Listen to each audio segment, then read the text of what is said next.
جہان علم city of knowledge academy سے آپ کی بیوی جان آپ سے مخاطب ہیں۔ السلام علیکم ورحمۃ اللہ وبرکاتہ۔ ہم نے جس سلسلے کا آغاز کیا ہے اس کو ہم نے لیا ہے آیت اللہ حسین مطہری کی کتاب اخلاق در خانہ، اور اس کا اردو ترجمہ ہے پیارا گھر۔ سید ذوالفقار علی زیدی نے اس کا ترجمہ کیا۔ بڑی اچھی کتاب ہے، اور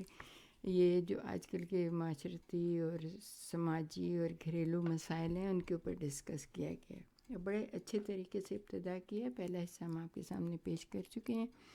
دوسرا حصہ پیش کر رہے ہیں کہ اس میں یہ کہتے ہیں کہ سورہ نور کی آیت ہے، آیت کا نشان ہے 37، کہ مثال کے طور پہ ایک انسان ہے، وہ ہمیشہ کسی کو پانے کی جستجو کرتا ہے، اس کا رب کون ہے، اسے کس نے بنایا ہے، وہ کہاں سے آیا ہے۔ یہ سوال ہیں جو مستقل گردش کرتے ہیں اس کے ذہن میں، اور وہ کس مقصد کے لیے آیا ہے۔ تو سب سے پہلے تو انسان چاہتا ہے کہ وہ اس ہستی کو پہچانے کہ جس نے اسے بھیجا ہے، جس نے اسے بنایا ہے، کیونکہ جب وہ اپنے اندر دیکھتا ہے قسم قسم کے، یعنی کہ ایسی چیزیں کہ انسان حیران ہو جاتا ہے، دل کیسے دھڑک رہا ہے، یہ دماغ کیسے کام کر رہا ہے، یہ اتنا زیادہ سفر کیسے کر رہا ہے، مستقل خون ہمارے جسم میں دوڑ رہا ہے، آنکھیں کام کری، کیا جو بھی انسان ذرا سا غور و فکر کرتا ہے تو اس خدا کو وہ پا لیتا ہے۔ تو اگر وہ دل کی آنکھوں سے دیکھے تو ہمیشہ اللہ کے ساتھ راز و نیاز کرتا رہے گا، تو ایسے مقام کے اوپر وہ پہنچ جائے گا کہ جن کے بارے میں سورہ نور کی آیت نمبر 37 میں پروردگار عالم ارشاد فرما رہے کہ یہ لوگ ایسے ہیں جنہیں خدا کے ذکر، نماز پڑھنے اور زکوٰۃ ادا کرنے سے نہ تجارت ہی غافل کر سکتی ہے اور نہ خرید و فروخت کا معاملہ۔ جب انہوں نے اپنے آپ کو خدا کے ان کے ڈھال لیا اس کی محبت میں، تو پھر ان کے لیے اس کا کوئی بھی حکم جو ہے وہ مشکل نہیں لگتا، کیونکہ وہ سمجھتا ہے کہ اس نے مجھے پیدا کیا ہے، اس نے مجھے دنیا کی ہر نعمت سے نوازا ہے، یہ دنیا اتنی خوبصورت ہے، میرے چاروں طرف کتنی چیزیں ہیں، میرے چاروں طرف کتنی محبتیں ہیں، دن کا آغاز ہوتا ہے کتنا خوبصورت دن، اور اس کے بعد رات آتی ہے تو کیسی سکون کی نیند، یہ سب کچھ اللہ تعالیٰ نے کیا ہے۔ تو جب وہ یہ سمجھ لیتا ہے تو پھر اس کے بعد جو ہے اس کے لیے سر جھکانا کوئی مشکل نہیں رہتا، اس کے لیے اللہ کے احکامات کو ماننا کوئی مشکل نہیں رہتا۔ تو اگر انسان اللہ کا حقیقی بندہ بن جائے تو پھر کوئی چیز اس کے لیے رکاوٹ نہیں بن سکتی۔ اگر ہم دل کی آنکھوں سے اللہ کو نہیں دیکھ سکتے تو قرآن اس بارے میں کہتا ہے کہ پردہ حائل ہے۔ اگر تم پیاسے انسان کی طرح جو اپنی پیاس کو درک کر لیتا ہے،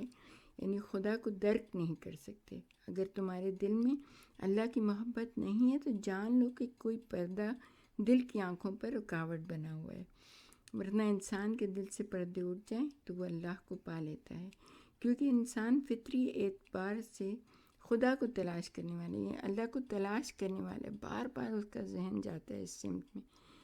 کہ میں کہاں سے آیا ہوں، میں کون ہوں، مجھے کس نے بنایا ہے۔ بلکہ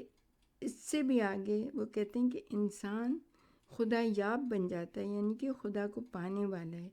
اور یہ درس و تدریس سے ممکن نہیں ہے، یہ برہان نہیں ہے، یہ امکانی بھی نہیں ہے، بلکہ یہ وجدانی امر ہے، یعنی کہ انسان خود بے خود اس کی طرف مائل ہوتا چلا جاتا ہے۔ اگر وہ تھوڑا سا غور و فکر کرے، اگر وہ دنیا میں اتنا زیادہ مصروف نہ ہو جائے کہ اس کو 10 منٹ بھی نہ ملیں کہ وہ اللہ کے سامنے سر جھکائے بیٹھے، کچھ غور و فکر کرے اپنے بارے میں، اپنے رب سے کنیکشن کے بارے میں، لیکن اگر اتنا بھی نہیں ہے تو پھر تو نہیں پائے گا وہ اللہ کو۔ لیکن انسان میں یہ جستجو ہے، صرف ٹائم چاہیے اس کے لیے۔ اگر وہ 17 منٹ بھی نہیں دے سکتا اپنے رب کو جس نے اسے اتنی نعمتیں دی، تو پھر کیا پھر تو کچھ نہیں ہو سکتا۔ لیکن اگر وہ اسے پا لیتا ہے، تھوڑا سا غور و فکر کرتا ہے اور اس کو پا لیتا ہے، تو انسان جب اپنی گمشدہ چیز کو پا لیتا ہے، پیاسے انسان کی طرح خدا کو پا لیتا ہے، تو اس کی تشنگی دور ہو جاتی ہے، وہ سرنڈر کر دیتا ہے، وہ صحیح معنوں میں اسلام لے آتا ہے. اسلام کا مطلب ہے تسلیم کر لیتا ہے، وہ ہر چیز کو تسلیم کر لیتا ہے، اس کو ہر چیز سے محبت ہو جاتی ہے، اسے ہر چیز سے پیار ہو جاتا ہے. اور دین تو ہے ہی پیار کا نام، دین تو ہے ہی محبت. جب کسی نے دین کے بارے میں امام جعفر صادق سے ارشاد پوچھا تھا کہ مولا دین کیا ہے، تو آپ نے ارشاد فرمایا دین محبت ہے اور محبت دین ہے. یعنی دین محبت کے علاوہ اور کچھ ہے ہی نہیں. تو دین اسلام جو ہے وہ سرنڈر کرنے کا دین ہے، وہ تسلیم و رضا کا دین ہے. تسلیم و رضا اسلام ہے، تسلیم و رضا. اور دین اسلام جو ہے وہ جب تسلیم و رضا کی منزل پہ آتا ہے تو اس کو محبت ہو جاتی ہے، اللہ سے محبت، اللہ کے بندوں سے محبت، اللہ کی بنائی ہوئی ہر شے سے، ہر مخلوق سے محبت ہو جاتی ہے. وہ ایک پھول بھی بلا وجہ نہیں توڑتا، وہ ایک پتا بھی بلا وجہ نہیں توڑتا ہے، وہ کسی کو وہ چونٹی بھی نہیں مارتا، کسی کو اذیت نہیں دیتا ہے. تو انسان جب اللہ کو پا لیتا ہے تو اپنے آپ کو اس کے سامنے حقیر اور ناچیز پاتا ہے، پھر وہ سرنڈر کرتا ہے، پھر وہ انکساری کرتا ہے. عبادت بھی ان تمام فطرتوں میں سے ایک ہے. یعنی ماہ رمضان المبارک کا روزہ انسان کی فطرت کے مطابق ہے،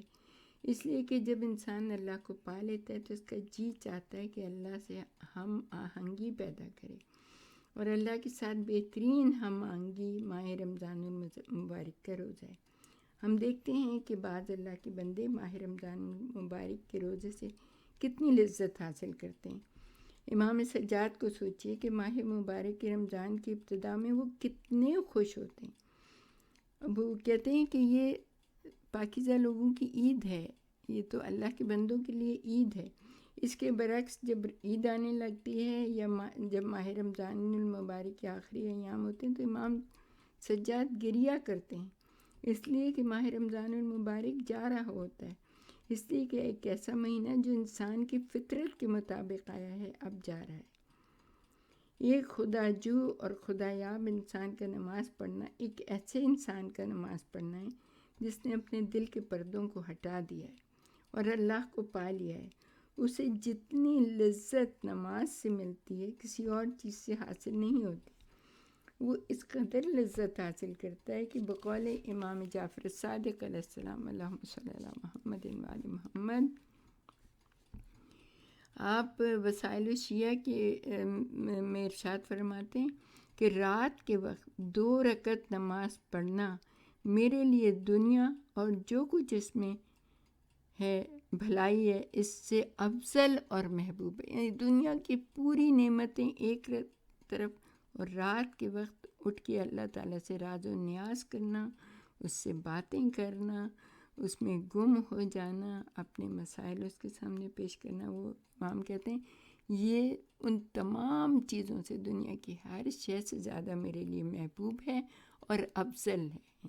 بلند ہے. امام جعفر صادق علیہ السلام فرماتے ہیں اللہم صلی علی محمد وآل محمد کہ اگر مجھ سے کوئی یہ کہے کہ تمام جہان کے اموال آپ کو دے دیں گے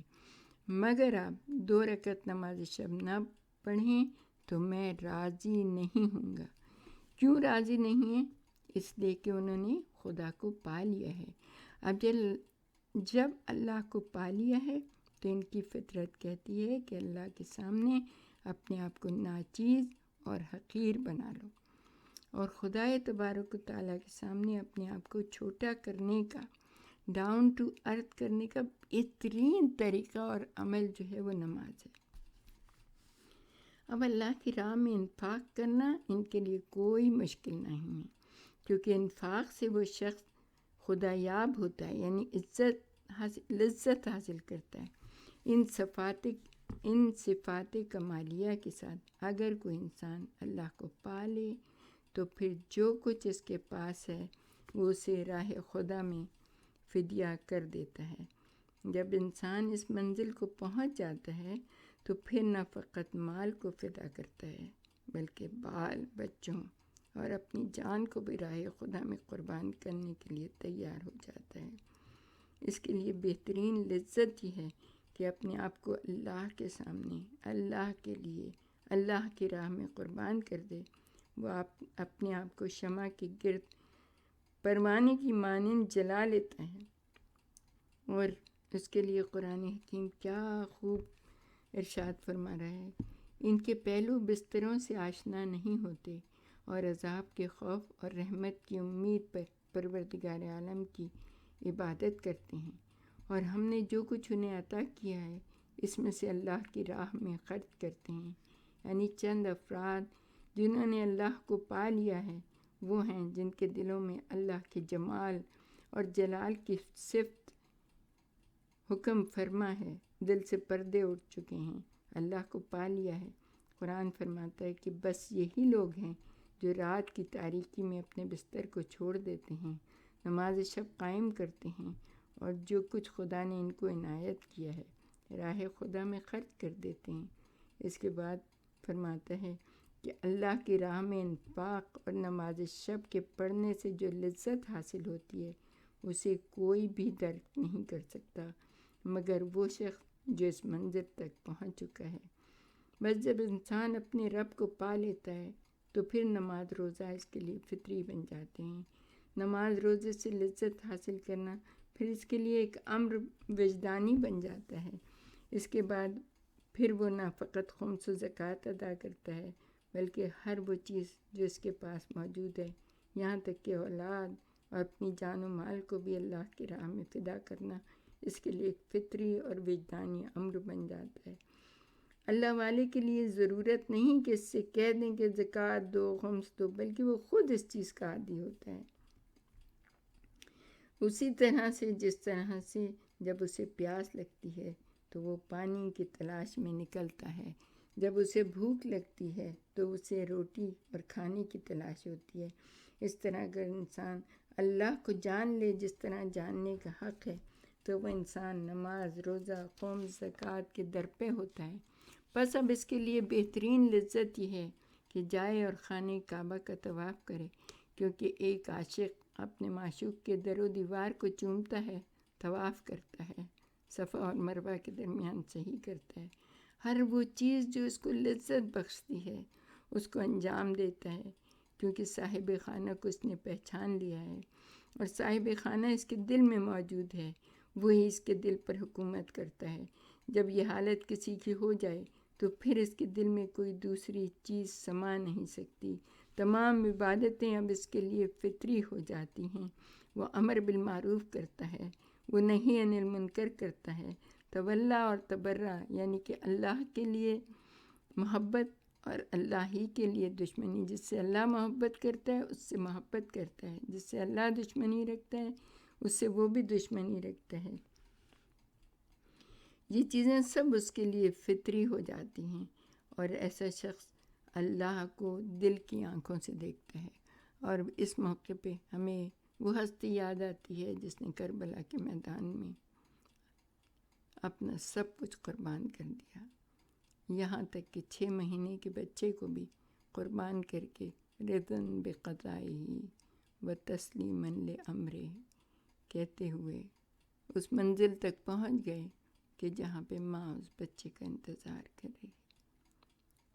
وآخر دعوانا ان الحمد للہ رب العالمین۔